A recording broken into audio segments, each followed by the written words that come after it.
My name's Felipe and I'm a Brazilian. By that, I've sustained the huge weight of being an avid Brazilian football fan. What does that mean? To most of you standing outside looking in, probably success.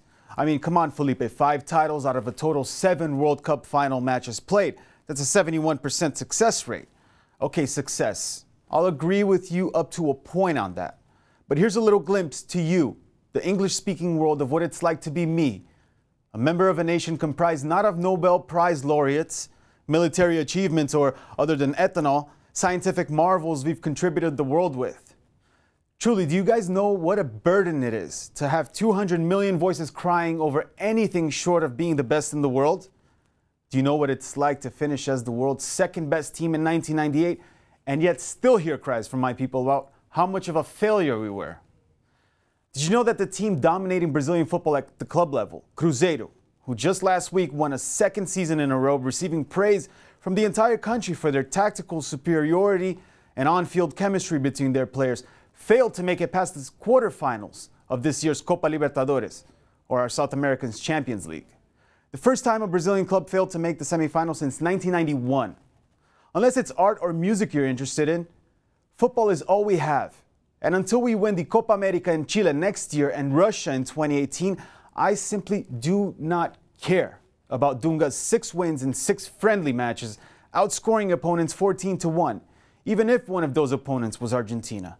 For the simple reason that lurking in the corner of my mind, almost like post-traumatic stress disorder, is the pestering sound of accordions while remembering the fact that on that infamous July 8th at the Mineirão, Germany's team had to agree on stepping it down a notch in order to not beat us by double digits in a World Cup semifinal inside our nation for the second and hopefully last time we'll ever host a World Cup.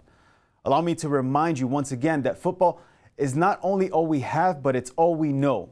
I mean, our basketball team, with all due respect, is coached by an Argentinian and light years from winning anything, let alone repeating the 1959 and 63 FIBA Basketball World Cup titles, our golden era in hoops.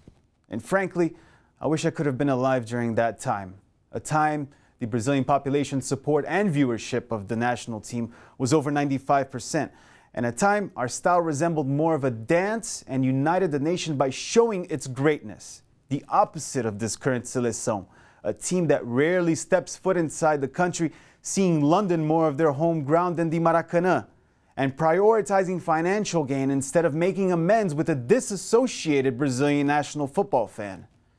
A famous Soviet political activist once said, "No real change has ever been brought about without a revolution." So piggybacking on that statement, a new coach won't fix our problem.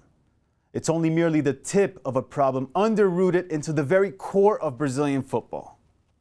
Want to tell me your point of view on this, or simply tell me I'm out of my mind and that friendlies are indeed instrumental on a national team's path to glory? Follow us on Twitter @GoalTV and tweet us by using #GoalTVBrazil.